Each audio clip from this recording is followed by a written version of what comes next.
Fala galera, sejam bem-vindos ao canal do Aurélio Júnior. Antes desse vídeo começar, não esqueça de curtir, se inscrever no canal, acionar o sininho para as notificações e, claro, compartilhar esse vídeo para ajudar a gente, beleza?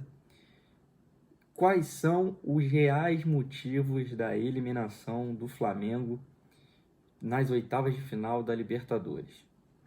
Bem, o torcedor rubro-negro deve estar aí se perguntando por que esse time maravilhoso, né, cantar e verso prosa em 2019, não consegue render em 2020 e caiu precocemente, até de uma maneira não humilhante, mas vexatória, né, para o Racing hoje nas oitavas de final da Libertadores.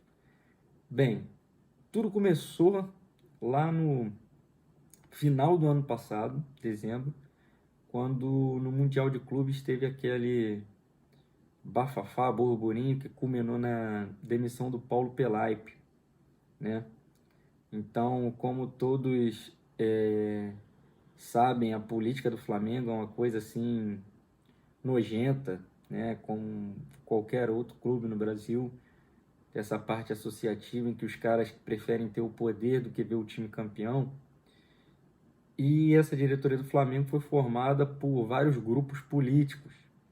Então, para poder ser eleito, o Landim se uniu com vários grupos, aquelas corjas antigas, né, do Flamengo, Kleber Leite, Patrícia Amorim e outros, para poder derrotar o Bandeira, que se no futebol não tinha uma administração perfeita, né, pelo contrário, foi uma péssima gestão do futebol, mas o time chegou onde chegou, atingiu o patamar financeiro graças ao grande governo, né, dizer assim, do presidente Bandeira de Mello. E aí, quando você ganha uma eleição é aliado com esse monte de grupo político, você tem que dar a eles cargos no seu governo para que eles possam te apoiar como é que se diz? Para aprovar os projetos no conselho, né? Principalmente o conselho deliberativo, né, do Flamengo. Os conselheiros são muito importantes e eles, né, a maioria deles fazem parte desses grupos. Então, para você ter um governo que tenha suas atividades aprovadas no conselho, você precisa ter a maioria dos conselhos do seu lado. Foi essa maneira. Então, já tem aí esse problema.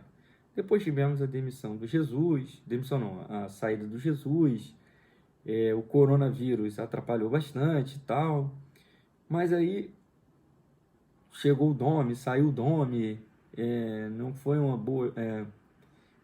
Eu acho que o Domi foi uma escolha boa, mas no momento errado, porque quando você tem um time que ganhou tudo jogando de um jeito, você tem que pegar um técnico que, bom, calma aí, eu não posso mexer muito nesse time, porque esse time foi o time perfeito do ano passado. Lógico que eu vou colocar meu dedo, mas não posso chegar e dizer que, como ele falou, vocês ganharam na sorte a Libertadores e tal. Não, o time do Flamengo jogou muito bem ano passado, né? E aí eu tenho que... O meu primo Marcelo, a gente fica discutindo aí várias vezes por WhatsApp, porque o Jesus foi o top 3 do mundo para ele, né? O treinador tá entre os top 3 do mundo. E, e hoje, cara, eu vendo esse time, né? Depois que passou na mão do Domi, na mão do próprio Rogério, cara, o trabalho de Jesus realmente foi espetacular. Não foi pouco, não. Sabe? Foi sensacional, porque ele fez alguns jogadores renderem de uma forma que a gente, assim, fica até surpreso de ver eles. A gente acha que o normal foi o que eles fizeram no passado, e não é. Os que o Jesus fez com eles ano passado, né? Foi transformar esses caras em jogadores de futebol do mais alto nível, né? Tudo isso, claro, ele se preocupou, porque o Jesus se preocupou com tudo. Então, a administração dele passou pela parte de fisiologia, departamento médico, ele cuidava da grama do Maracanã, da grama do Ninho, e que nenhum técnico hoje, o Domi, não tinha bagagem para isso, e o Rogério não tem tamanho ainda, é muito novo, né? O Rogério fez isso no Fortaleza, mas eu não sei se ele tem essa bagagem para fazer no Flamengo, como Jesus fez, né? O Jesus dificilmente deixaria o Flamengo jogar nesse gramado do Maracanã, como no Ninho do Urubu, que é horroroso, tá horroroso de treinamento, tá certo? Então, o que culminou, mesmo com o Rogério, o Flamengo tendo um bom time, o porquê, quais foram os erros e acertos, principalmente, do Rogério, mas principalmente quais foram, onde o Rogério, para mim, errou no jogo de hoje que culminou a eliminação do Flamengo. Então, não comparando, mas já comparando com Jesus, o Jesus mostrou pra gente o seguinte: o craque, o bom jogador, tá 60%, ele vai pro jogo. Jogo importante, ele vai pro jogo. Então, assim, o Gabigol, não sei se era o caso, mas o Pedro, se o Gabigol não tinha condições de jogo, se o Pedro tinha condições de jogo, ele tinha que começar jogando. Ah, mas o Vitinho tá melhor. O Vitinho não tá com confiança para jogar. O Gustavo Henrique não tá com confiança para jogar. Então tem que jogar quem? Tem que jogar o Natan. Tem que jogar o Pedro. O Tuller. É que o Tuller tinha sido expulso no primeiro jogo, não tinha como, né? E o Natan também é. Tá, mas alguém não pode jogar o Gustavo Henrique e o Léo Pereira porque eles estão com problema de psicológico. Os caras estão abalados, pô. Tá certo? E aí, o Rogério acho que meio que tentou fazer o oposto do que ele fez no Cruzeiro. No Cruzeiro, ele bateu de frente com os medalhões. Ele falou, no Flamengo eu não vou fazer isso, senão eu vou perder o grupo. E ele tá certo, até certo ponto. Por quê? Porque ele não pode escalar um jogador que tá mal fisicamente, psicologicamente abalado. E outra, diferentemente do Cruzeiro, né? Os medalhões que o Rogério teve problema lá, os caras estavam no Cruzeiro e foram campeões. O Gustavo Henrique não foi. O próprio Léo Pereira não foi campeão. Não é do time Cantada e Verso e Prosa de 2019. Longe disso. Então, assim, ele arriscou muito com os medalhões, querendo dar moral para os caras, em jogos que você não pode. E, infelizmente, o Vitinho é outro cara. Ah, mas as melhores chances do Flamengo foram do Vitinho, com certeza. Ele e o Bruno Henrique tiveram suas chances. Mas o Vitinho teve uma bola no primeiro tempo que não pode perder. Não pode perder. Jogo decisivo, não pode perder o gol que ele perdeu. Não foi displicência, não foi displicência, né? Como foi o do Lincoln, por exemplo. Eu acho que o Lincoln, naquele lance contra o Atlético Goianiense, ele achou que já estava com o gol feito, ele tentou só escorar para não perder o gol. O Lincoln estava com medo de perder o gol e perdeu, né? Agora, o do Vitinho, não. O Vitinho escolheu o canto. E aí, é uma tomada de decisão. Pô, o cara não pode perder um gol desse. O cara tá de frente pro gol, o goleiro tá todo atabalhoado. Se ele chuta em cima de onde tá o goleiro ia tomar o gol, porque o goleiro ia assustar, ia pular, ia fazer um monte de... O goleiro não ia... O goleiro tava fora totalmente do gol, não tinha como... Quer dizer, tinha porque ele perdeu, né? Mas assim, era uma coisa assim, impossível dele perder, ele não precisava fazer nada de difícil. Era só botar a bola na direção do gol. Só isso, ele tentou tirar do goleiro sem necessidade, porque o goleiro tava fora do gol. Então assim, o Rogério errou na escalação, para mim errou, né? Alguns jogadores estão muito mal e ele mexeu mal. Por quê? Aí eu tenho um outro aspecto que eu sempre gosto muito de frisar, que é o seguinte: existe jogador de jogo grande e existe jogador de regularidade. O Flamengo tem no seu elenco alguns jogadores de jogos enormes, que é o caso do Diego Alves, Rodrigo Caio, que até hoje não foi bem, mas porque estava voltando de contusão, 2 meses sem jogar. A contusão dele não foi simples. E depois de corona também, então emendou um monte de coisa. Então, Diego Alves, o Rodrigo Caio, Gerson, Arrascaeta, Bruno Henrique e Gabigol. Gabigol não pôde jogar hoje. Bruno Henrique tá mal. Esse mal que eu digo, né? Porque ele estando mal, ainda é o terceiro artilheiro do Flamengo, o cara que mais segundo em assistência, só perde pro Gabigol. Então, assim, mesmo mal, o Bruno Henrique tá bem em termos de números, né? Esses caras não podem sair do jogo. Ah, mas tá mal. Mentira. O Everton Ribeiro é um jogador que não é jogador de jogo grande. Não é. Não é. Pode pegar aí os jogos de Libertadores do Flamengo e ver assim, qual foi o jogo que o Everton Ribeiro, principalmente das fases de mata-mata, e no Brasileiro, os jogos em que, tipo, o Flamengo vai jogar contra o Palmeiras no ano passado. Não fez nada. O Everton Ribeiro não jogou nada. Nenhum dos dois jogos. Não foi o principal jogador do Flamengo. Não foi. Libertadores, mesma coisa. Não tem um jogo em que o Everton Ribeiro saiu. Porra, o Everton Ribeiro comeu a bola nesse jogo. Não tem. Mas ele é muito regular. Ele é um jogador que ele mantém a regularidade no futebol dele. Então, assim, em jogos contra times médio ou até grandes, mas em má fase, ele vai bem. Botou decisão, ele não é esse tipo de cara.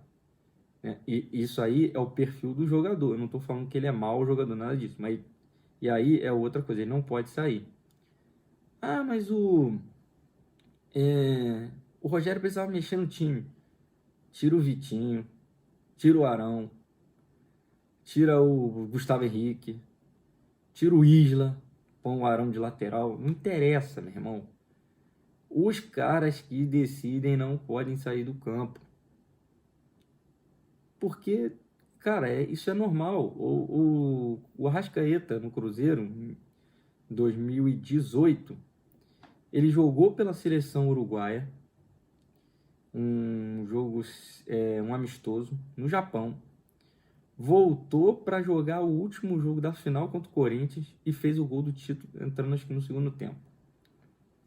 Como é que o cara consegue? Porque ele tem personalidade dele, tem certo tipo de pessoa que ela se alimenta dessa adrenalina, desse, sabe assim, o tesão dele ficar maior para esse tipo de jogos.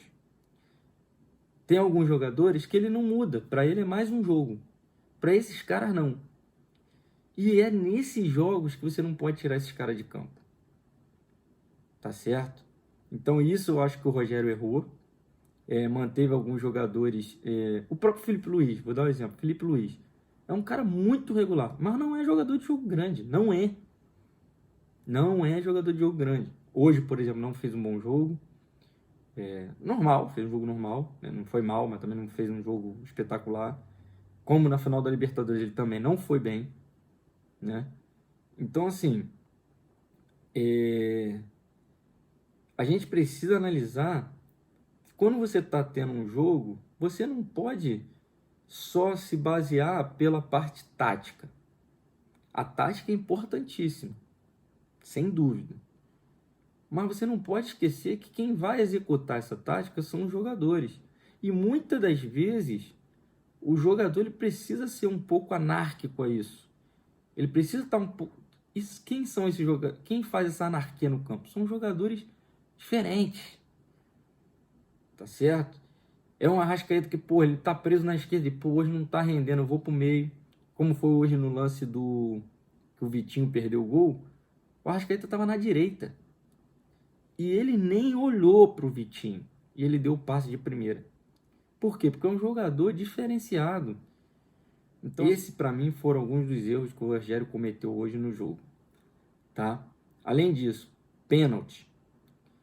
E aí isso vai muito pro lado emocional. Então eu falei no vídeo que eu fiz do resumo dos jogos, sobre a diferença entre as cobranças de pênalti do Flamengo de 2019 para as cobranças de pênalti contra o Racing agora. Em 2019 contra o Emelec e em 2020 contra o Racing. Primeiro que os cobradores foram todos diferentes. Todos, sem exceção. Tá certo? Segundo é a concentração, foco dos jogadores na hora da cobrança. Você vê a diferença dos jogadores do Racing e do Flamengo, como eles bateram o pênalti. Com uma força, com uma, tipo, cara, isso aqui é decisão. A gente tem que passar. Não teve nenhum jogador do Racing que bateu o pênalti colocado, deslocando o goleiro, nada. Todos bateram com força no canto alto. A exceção foi um que bateu rasteiro, o gramado do Maracanã enganou o Diego Alves e a bola acabou entrando. Tirando isso, todos bateram forte, né? Tirando do Diego Alves e alto. Ou alto, né? Teve uns que foram forte e alto, uns que foram forte, mas não tão alto. E a exceção foi um que bateu meio rasteiro, que o Diego Alves quase pegou. E o Flamengo não. O Flamengo parecia que os jogadores estavam com medo da cobrança de pênalti. E aí, pega quem bateu os pênaltis. Tirando o Gerson, que gosta de jogo grande, não tinha um dos batedores do Flamengo que era batedor de jogo grande.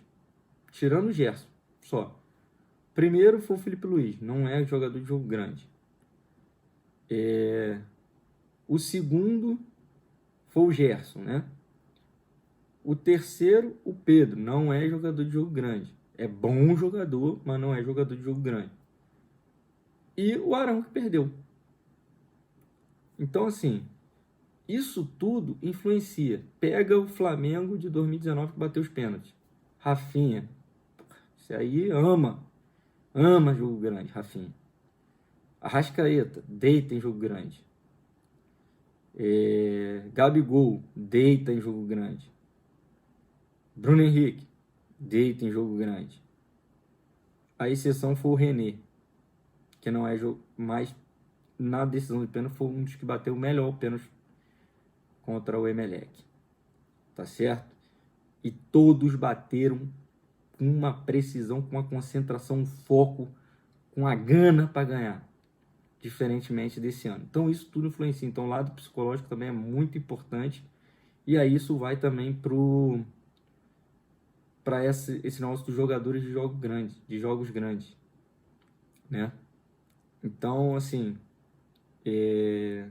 o Flamengo de 2020 é muito diferente do Flamengo de 2019, porque os jogadores perderam aquele foco, aquele tesão nos jogos.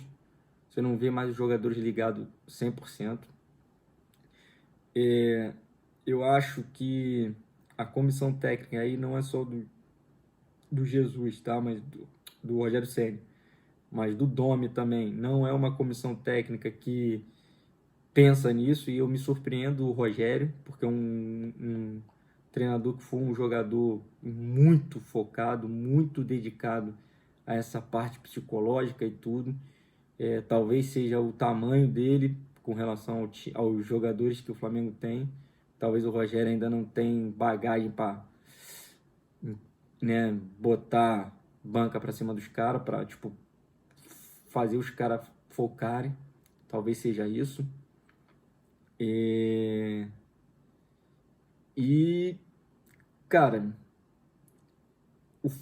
perdeu-se o foco de os melhores estarem em campo. Os melhores têm que estar em campo em todos os jogos. 50%, 60%. Ah, mas vai... Meu irmão, estoura. Eu não era a favor disso. Não era. Acho que o rodízio funciona, tal, acho maneiro. Mas comparando 2019 com esse ano e até com os times de fora, né? Cara, o rodízio tira a confiança dos jogadores, porque o jogador fica com aquela, pô, não sei se eu vou jogar semana que vem, então não posso errar muito, tem que fazer muito, né? O cara tira a confiança do cara. E o jogador bom, ele dá uma relaxada e fala, pô, não adianta eu fazer nada, porque semana que vem pode ser que eu não jogue.